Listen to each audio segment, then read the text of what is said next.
ठीक हो गया। अच्छा, लास्ट टाइम जो है वो हमने मुख्तलिफ चीज़ें और टर्मिनोलॉजीज़ और मुख्तलिफ चीज़ों के बारे में पढ़ा था कि जिसमें जो है वो हम नेचर ऑफ अकाउंट्स के बारे में बात कर रहे थे कि जो है वो उन लोगों के कामरान भाई, लिए। ये एग्जैक्टली रेप्लिका है जो मैं कर चुका हूँ। यानी जब हम इसकी कोर बैंकिंग की कॉन्फ़िगरेशन की थी तो यही सारी चीज़ें थी कि आपने पहले चार्ट ऑफ अकाउंट डिफाइन करना है, कॉस्ट सेंटर, प्रॉफिट सेंटर, और ये सारी उसकी बेस पे हमारी रिपोर्टिंग भी होती थी सारी ना। हाँ, बिल्कुल, बिल्कुल, बिल्कुल, तो बिल्कुल। I know these all things, but definitely from the safe prospective मैं उनको दोबारा देखूंगा। But from the configuration prospective I I I know these all things. Good, good. आपको समझने में और इसको सीखने में थोड़ा मतलब ईज़ी हो जाएगा, लेकिन मैं असल में इस पर्सपेक्टिव से पढ़ा रहा हूँ कि माशाल्लाह से आप तो जो है वो सब चीज़ें आपने की हुई हैं और यू नो द थिंग्स। और लेकिन कुछ लोग हो सकता है कि जो है जिनके बारे में हाँ, जिनका नॉन एग्जैक्टली। अकाउंटिंग बैकग्राउंड है या उन्होंने प्रॉफिट सेंटर या कॉस्ट सेंटर या चार्ट ऑफ अकाउंट के बारे में कभी नहीं पढ़ा या कभी नहीं देखा, तो मैं उन लोगों के लिए जो है अपनी रिकॉर्डिंग ये कर रहा हूँ कि जो है उनको भी पता चल जाए कि जो एक्चुअली होता कैसे है और क्या चीज़ होती है। तो सही सही। नेचर ऑफ अकाउंट जो है वो किसी भी अकाउंटिंग के अंदर वो 5 होते हैं, लेकिन जब हम सैप की बात करते हैं, तो सैप में जो है वो आपको जो अकाउंट टाइप से डील करना पड़ेगा,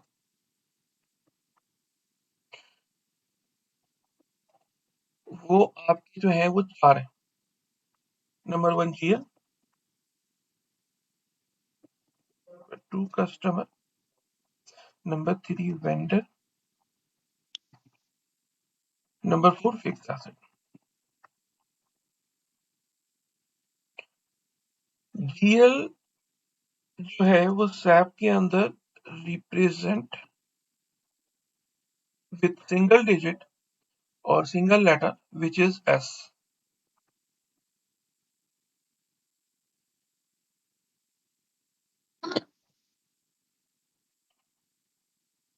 Customer अच्छा, SAP if I understand correctly, ये जीएल वो है जो आप मैनुअल एंट्री बिटवीन टू जो अकाउंट्स बनाते हैं उसके लिए ये जीएल यूज करते हैं। बिल्कुल जनरल लेजर, किसी भी जैसे रेंट है, कैश है, व्हाटएवर लायबिलिटी है, वो तमाम ये तमाम जीएल्स हैं। इसमें कस्टमर या वेंडर कोई इन्वॉल्व नहीं है, आपके इंटरनल है या। कस्टमर और वेंडर भी जीएल ही हैं, लेकिन ये में there are two types of GL concept in anywhere. एक मेन लेजर होता है और एक सब लेजर होता है। तो कस्टमर और वेंडर जो है वो और फिक्स एसेट, ये तीन जो है ये सब लेजर के अंदर आते हैं। और मेन लेजर जो है वो हमारा रेंट है, कैश है और दूसरी चीजें जो है वो सारा हमारा जीएल कहलाती है, मेन लेजर कहलाती है। हम आगे पढ़ेंगे इंशाल्लाह इसको कि जो है वो इंशाल्लाह। सब लेजर और मेन लेजर में क्या डिफरेंस होता है और उसको हम किस तरीके से डील करते हैं। तो अभी सिर्फ ये है समझाने के लिए कि जो है वो अकाउंट टाइप सैप की जब हम बात करते हैं कि सैप में जब हम अकाउंट टाइप्स की बात कर रहे होते हैं, तो हमारे पास सैप में जिनमें आप डील जिसको आप डील करेंगे सैप के अंदर अकाउंट टाइप वो 4 तरह के होते हैं। और सैप में इन 4 तरह की अकाउंट टाइप को जो है रिप्रेजेंट किस तरीके से किया जा रहा होता है। जैसे जीएल को रिप्रेजेंट विद एस किया जा रहा होता है, इसी तरह कस्टमर को रिप्रेजेंट किया जा रहा होता है डी के साथ।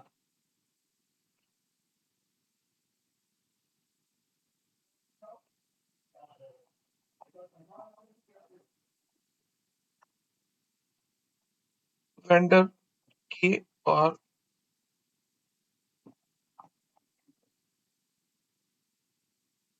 फिक्स एसेट अकाउंट जो है वो हमारा ए के साथ रिप्रेजेंट हो रहा होता है। जीएल जो है वो जैसे कि अभी मैंने बताया कि अगर मैं जीएल की डेफिनेशन कुछ आगे इसकी डिफाइन करना चाहूँ तो हम कह सकते हैं कि ऑल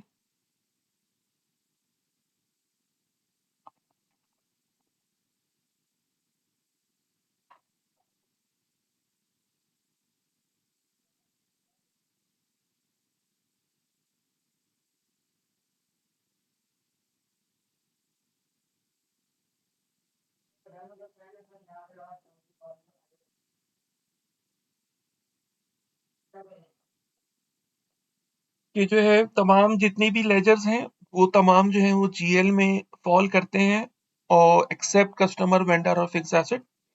क्योंकि कस्टम और वेंडर और फिक्स एसेट जो है वो मेन जीएल में नहीं कहलाते हैं, ये सब लेजर होता है हमारे। कस्टमर क्या होता है? कस्टमर कोई भी जो है आपका पर्सन या कुड बी एनी ऑर्गेनाइजेशन।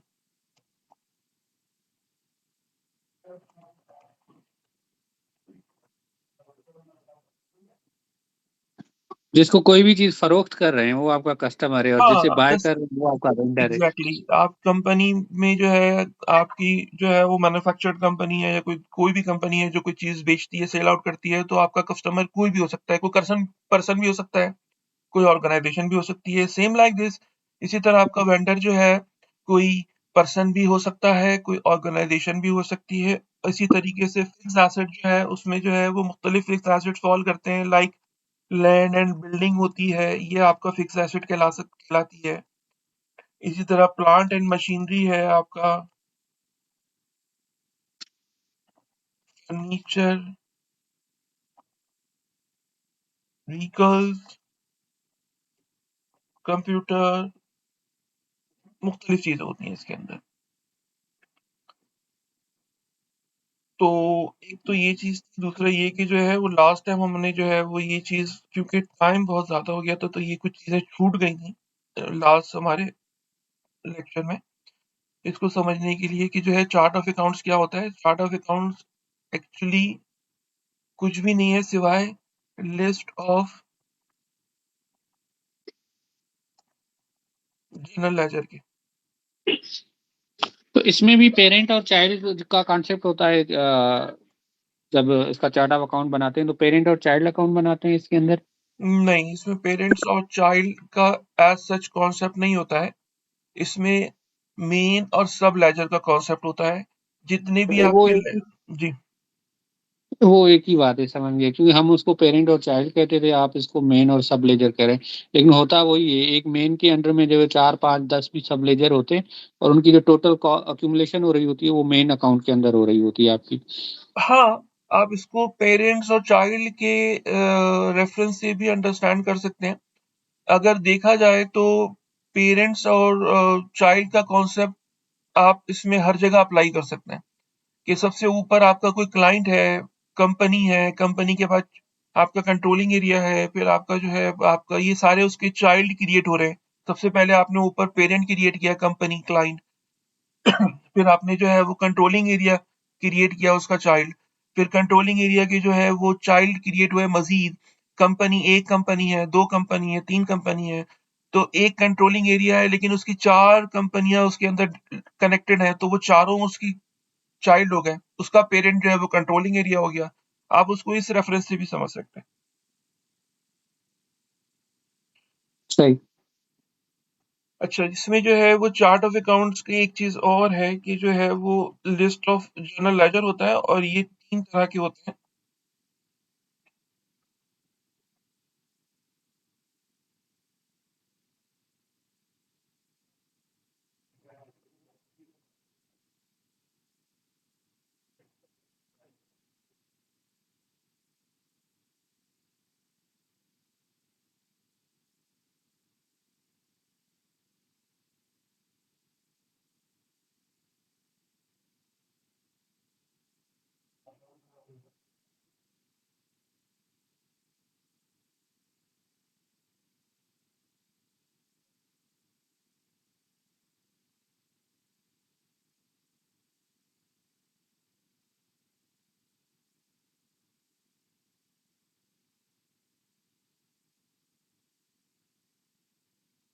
ठीक हो गया। अच्छा जी, जनरल लेजर क्या चीज होती है? जनरल लेजर जो है वो कोई भी, आप इसको इस तरीके से कह लें कि एक सेंट्रल रिपोजिटरी होती है, जिसमें तमाम फाइनेंशियल ट्रांजैक्शन जितनी भी आप कर रहे हैं वो सब उसके अंदर गिर रही होती हैं।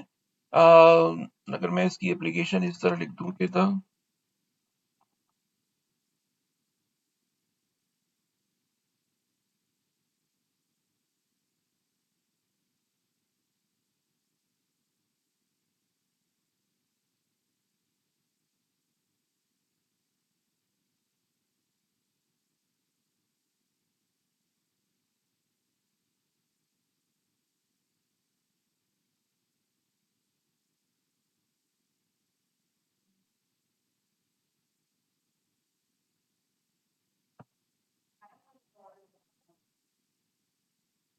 फॉर एग्जाम्पल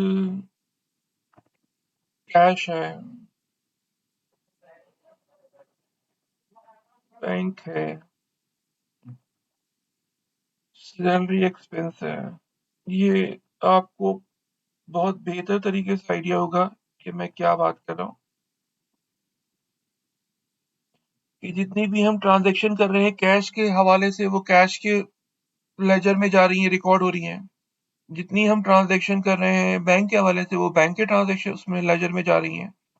तो the general ledger is the central repository of all,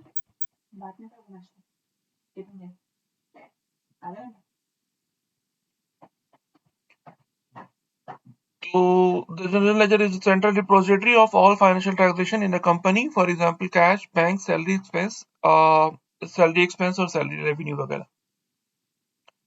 अच्छा, द मेन और बहुत इंपॉर्टेंट दो टर्मिनोलॉजी है इसके बाद, वो है आपकी एक कॉस्ट सेंटर और एक है प्रॉफिट सेंटर। इसका बहुत इंपॉर्टेंट है समझना कि कॉस्ट सेंटर होता क्या है।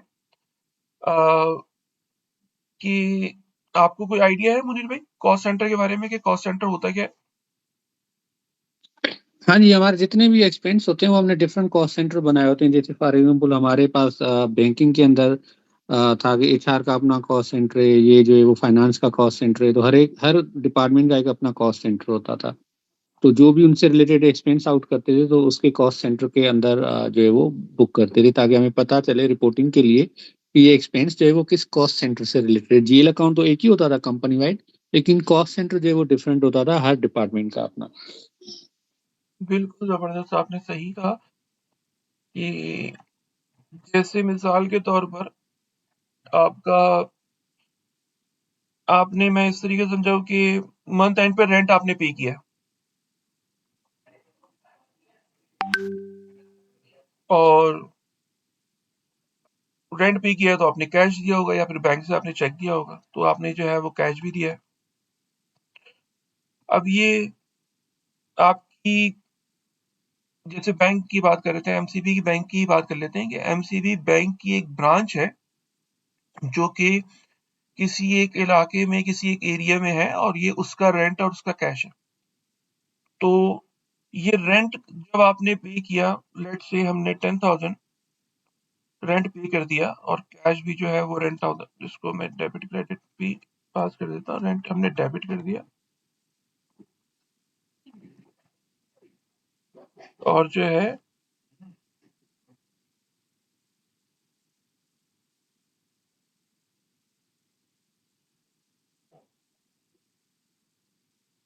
और कैश हमारा क्रेडिट हो गया।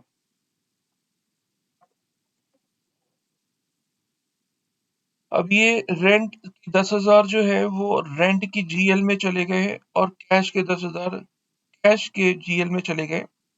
लेकिन at the end of month अगर मैं ये पता करना चाहूँ कि ये रेंट जो 10,000 हमने पे किया है, जिसके अगेंस्ट ये 10,000 कैश मैंने पे किया है, ये 10,000 कैश या रेंट किसका है, कौन सी ब्रांच का है, तो ये मैं कैसे पता करूंगा? कॉस्ट सेंटर इसमें जो है वो हमारी हेल्प करता है। जैसे कि आपने बताया कि हर डिपार्टमेंट का, हर उसका जहाँ पे हम कोई एक्सपेंस कर रहे होते हैं, उसका हम एक कॉस्ट सेंटर एलोकेट करते हैं, जहां हम उसकी सारी कॉस्ट बुक कर रहे होते हैं, जिससे हमें पता चल सके कि यार ये कॉस्ट कौन से डिपार्टमेंट की, कौन से ब्रांच की, कौन सी जगह की कॉस्ट है और ये एक्सपेंस है। तो ये कॉस्ट सेंटर की फंक्शनैलिटी है। इसी तरीके से अगर प्रॉफिट सेंटर के बारे में कुछ बता सकें मुनीर भाई।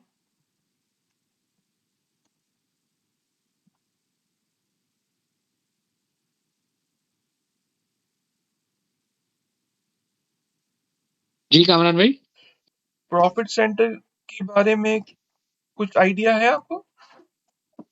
हाँ जी, प्रॉफिट सेंटर भी उसी तरह से, यानी डिफरेंट आपके इनकम स्ट्रीम्स होते हैं। तो जैसे हमारी डिजिटल बैंकिंग से इनकम आती थी, या ब्रांच बैंकिंग से आती थी, या किसी और जो है वो इनकम स्ट्रीम है, तो वो प्रॉफिट सेंटर सेपरेट हर एक के डिफाइन करते थे।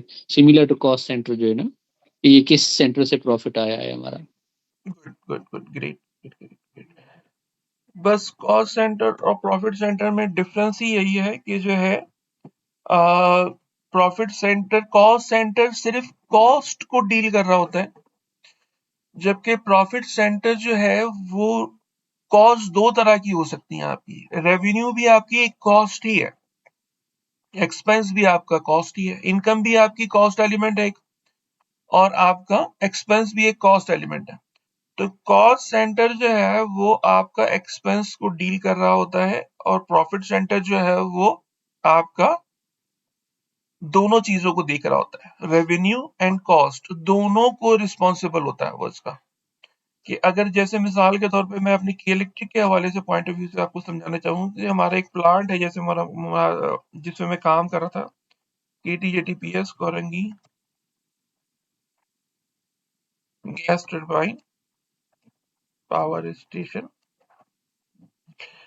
ये एक हमारा जनरेटिंग स्टेशन था जहाँ पे मैं डिप्यूटेड था, और जो है यहाँ पे बिजली प्रोड्यूस जनरेट हुआ करती थी। और ये कोरंगी इसके अंदर मुख्तलिफ हमारे डिपार्टमेंट थे। एक एडमिन डिपार्टमेंट है,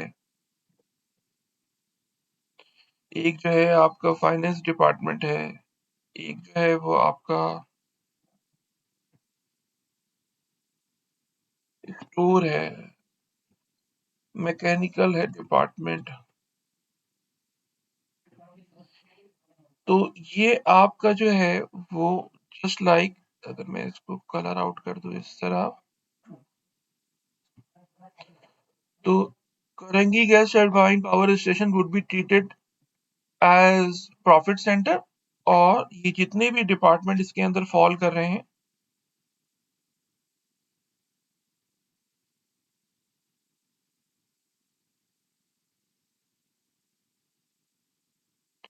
ये सब जो है वो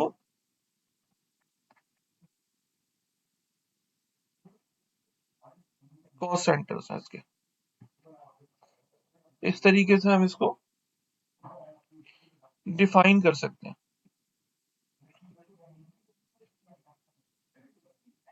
अच्छा, दूसरी बात और सबसे इम्पोर्टेंट, जो कि हमारी बेसलाइन कॉन्फ़िगरेशन में हम इसको पढ़ेंगे और सीखेंगे और इसमें इम्पोर्टेंट है, which is fiscal year variant और एक posting period variant. Fiscal year variant क्या चीज होती है इसको,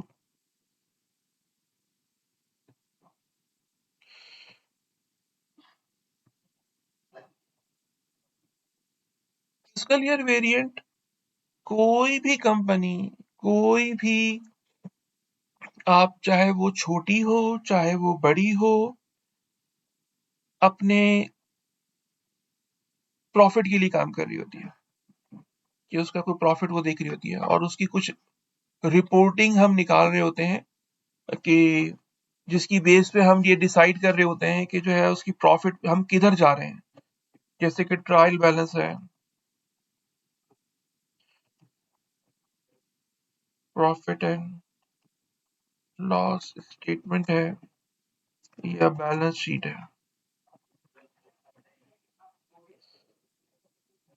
कोई भी कंपनी काम कर रही है तो वो किसी प्रॉफिट के लिए काम कर रही है, लाजमी बात है, कुछ चीजें बेच रही है या कुछ खरीद रही है, और उसके देखने के लिए कि हम किधर जा रहे हैं, वेयर वी आर हेडिंग, तो उसके लिए हमारे पास कुछ रिपोर्टिंग्स होती हैं जो हमें बता रही होती है कि आया हम प्रॉफिट में हैं, लॉस में हैं, और जो है हमारे कंपनी में चल क्या रहा है। तो वो मुख्तलिफ रिपोर्टिंग में जो तीन बुनियादी रिपोर्टिंग जो किसी भी कंपनी के अंदर जो है वो इस्तेमाल होती है, वो एक ट्रायल बैलेंस है, प्रॉफिट एंड लॉस स्टेटमेंट है, और बैलेंस शीट है, जिसके बारे में हम पहले भी बात कर चुके हैं।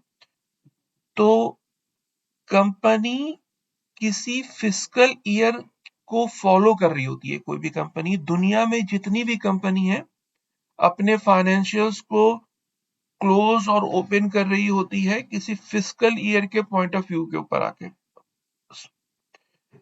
किसी कंपनी के अंदर जो है वो जून टू जुलाई फिस्कल ईयर चल रहा होता है, किसी कंपनी के अंदर जो है वो जनवरी टू दिसंबर फिस्कल ईयर चल रहा होता है, किसी में अप्रैल टू मार्च चल रहा होता है। दुनिया भर में मुख्तलिफ कंपनीज मुख्तलिफ फिस्कल ईयर को फॉलो कर रही होती हैं, और उसी हिसाब से अपनी फाइनेंशियल रिपोर्टिंग को निकाल रही होती हैं। और उसका फिर ऑडिट हो रहा होता है। एक चीज और मैं यहाँ पे हाईलाइट कर दूं, ऑडिट।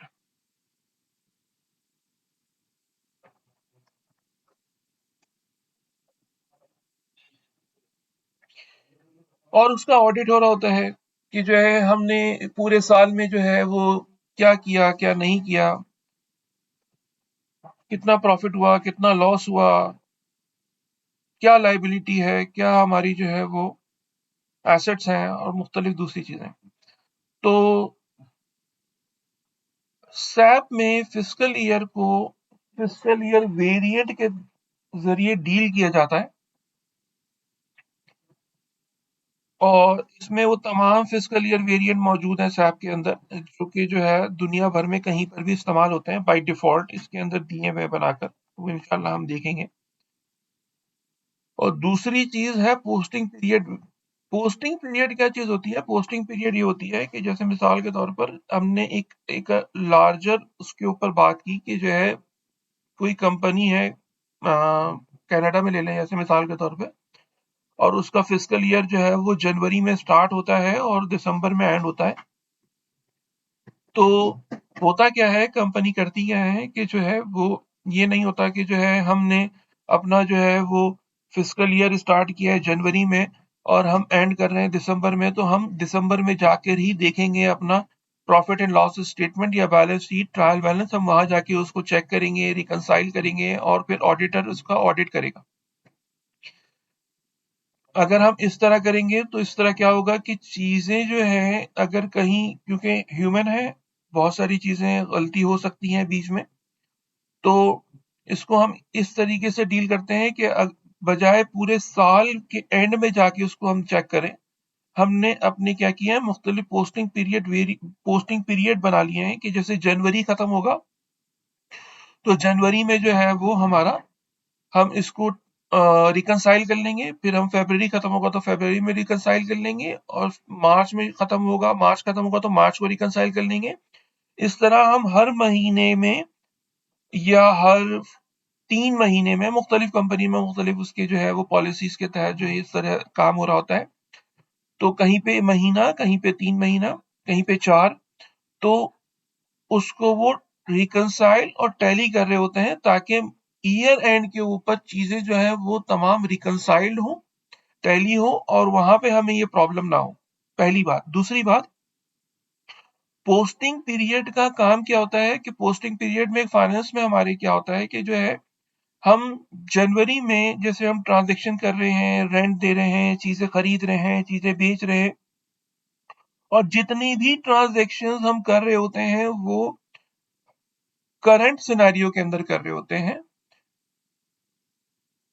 तो अगर जनवरी खत्म हो गया हमारा, तो जनवरी खत्म हो गया तो हम उस पोस्टिंग पीरियड वेरिएंट को हम क्लोज कर देते हैं ताकि कोई दूसरा बंदा जो है वो जनवरी के अंदर कोई पोस्टिंग ना कर सके। अगर हमने जनवरी को खुला रखा है, ओपन रखा है, तो उसमें क्या प्रॉब्लम आ सकती है कि हमने जनवरी में, जैसे अभी मैं रिकंसिलिएशन की बात कर रहा था कि मैं जनवरी के अंदर जो है वो हूँ, और जो है जनवरी में मैं तमाम पोस्टिंग वगैरह कर रहा हूँ कि मेरा जो है वो रेंट जो है वो 1,000 किया है, कैश जो है वो मेरा 1,000 किया है, और जो है वो परचेजेस जो है वो मैंने जो है वो 80,000 की परचेजेस की हैं इसके अंदर, मैंने इसके अंदर जो है मेरा इनकम जो है वो, लेट से मिसाल के तौर पर जो है वो 50,000 है, और मैंने इसको रिकंसाइल कर लिया कि जी मेरा जो है वो जनवरी के अंदर टोटल क्लोजिंग बैलेंस ये है और ये मेरा टोटल आ रहा है।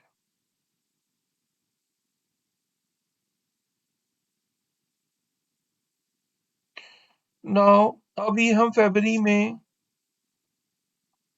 शिफ्ट हो गए हैं और फरवरी में मैं अपनी ट्रांजेक्शन वगैरह कर रहा हूँ और मैंने जनवरी को क्लोज नहीं किया है। और अगर मैंने जनवरी को क्लोज नहीं किया और किसी भी यूजर ने इसके अंदर रेंट के साथ मजीद कोई चीज इसके अंदर मैंने पोस्ट कर दी, लेट्स से मैंने इसके अंदर जो है वो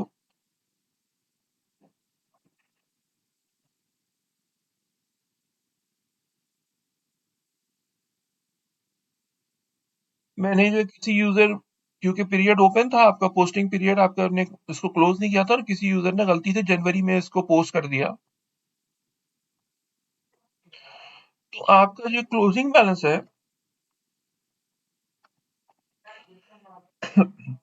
जनवरी का, वो चेंज हो गया। और आप जब फरवरी में आके जो है अपनी फाइनेंशियल्स अपने मैनेजमेंट को दे रहे हैं कि जी आपके हिसाब से जो है वो 1,32,000 रुपए की जो है वो क्लोजिंग बैलेंसेस है, और लेकिन जब मैनेजमेंट इसको रिव्यू कर रही है तो वो जो है उसको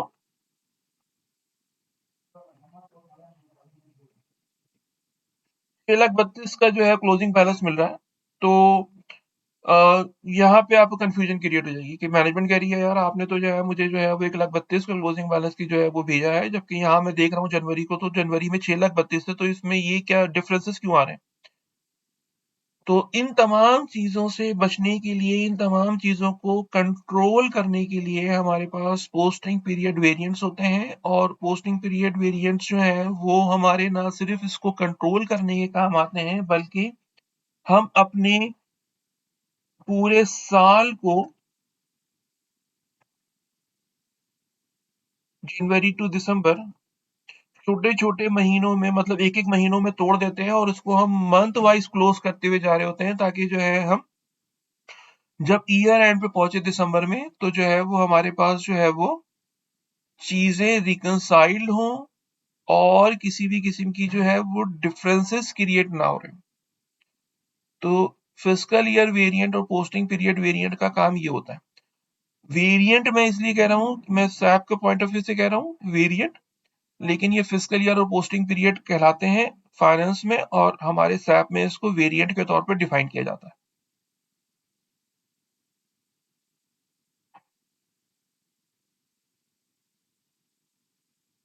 क्लियर है सर?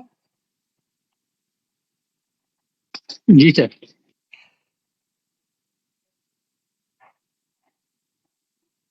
कोई सवाल इसके अंदर किसी किस्म का?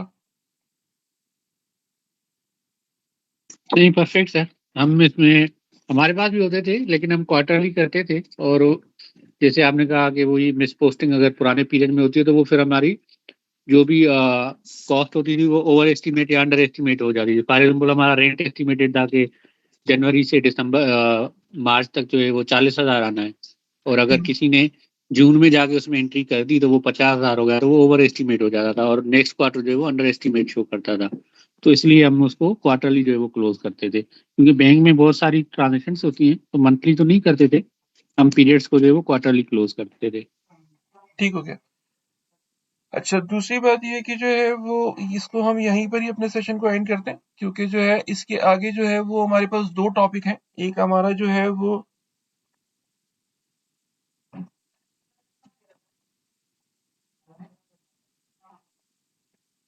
डॉक्यूमेंट स्प्लिटिंग है, जो कि थोड़ा बड़ा टॉपिक है, और उसको मैं अलग से सिर्फ उसी में ही इसको समझाना चाह रहा हूँ कि जो है वो डॉक्यूमेंट स्प्लिटिंग, और सबसे इम्पोर्टेंट और सबसे आप समझ लें कि बैकबोन है सैप की और फाइनेंस एंड कंट्रोलिंग की। और अगर कहीं आप, मतलब ये एक ऐसा टॉपिक है कि कोई सैप फीको का इंटरव्यू, कोई सैप फीको की बात, कोई भी चीज इस डॉक्यूमेंट स्प्लिटिंग के बगैर जो है वो अधूरी है। इसके बगैर डॉक आप, मतलब it is a backbone of SAP FICO. तो डॉक्यूमेंट स्प्लिटिंग की बात करेंगे, और डॉक्यूमेंट स्प्लिटिंग के बाद जो है वो हम इंशाल्लाह लैंडस्केप पे जाएंगे, और फिर हम अपनी कॉन्फ़िगरेशन स्टार्ट करेंगे।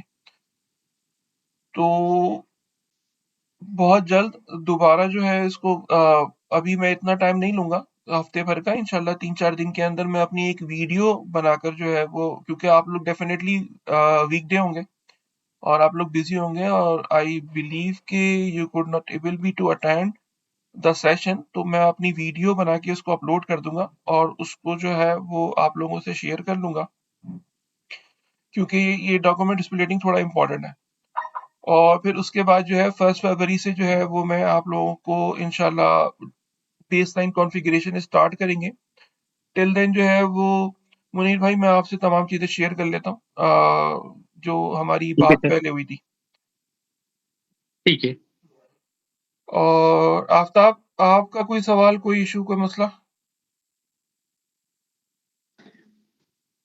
नहीं सर, कामरान साहब, क्योंकि मैं आपसे एक दफा वन ऑन वन सेशन ले चुका हूं, तो अभी कोई सवाल हाँ, नहीं है। एग्जैक्टली यही मैं मुनीर भाई को बता रहा था कि मुनीर भाई, ये आफ्ताब है और ये जी एसीसीए सर। है, सीए चार्टर्ड अकाउंटेंट है। और जो है ये, इनको मैं, जिनके बारे में मैंने आपको बताया था कि अगर किसी किस्म का कोई इशू आता है, एक ये आफ्ताब है, इनके अलावा एक तारिक भी है जो मेरा एमबीए फाइनेंस है, और इन दोनों को मैं पढ़ा रहा हूँ। ये अभी बहुत अच्छा खासा हम लोग आगे जा चुके हैं, एसेट अकाउंटिंग कर रहे हैं।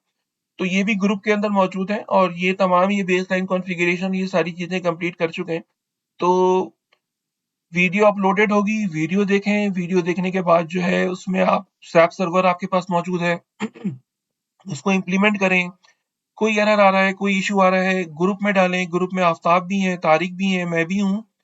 ये एक्सपीरियंस्ड हैं। मैं इनको भी अभी टेस्ट करना चाह रहा हूँ कि भाई लोगों के जो है वो इश्यूज आएंगे। और जैसे कि मैंने आपसे कहा कि मैंने लोगों को इस तरीके से कोशिश करता हूँ कि पढ़ाऊं तो ऐसा है कि आगे आपके काम आए और आप आगे लोगों को समझा सके और पढ़ा सकें। तो it is now a testing ठीक ऑफ है। आफ्ताब एंड तारिक के जो है वो आप लोगों के मसाइल, डेफिनेटली आप लोगों को मसाइल आएंगे, कॉन्फ़िगरेशन के एरर आएंगे, तो उसमें आफ्ताब और तारिक आप लोगों को हेल्प आउट करेंगे, वरना मैं तो हूं ही। तो अ, आफ्ताब भी हमारे साथ इंशाल्लाह देखें, ऑन एंड ऑफ इसमें सेशंस में अटेंड करेंगे और देखेंगे, लेंगे इंशाल्लाह। तो टिल देन इंशाल्लाह मुनीर भाई, इसको एंड करते हैं यहाँ पर, और जो है वो मैं आपसे तमाम डिटेल शेयर करता हूँ इंशाल्लाह। ठीक है ना जी? चलिए ठीक है sir, thank you so much. You welcome, you welcome, you welcome.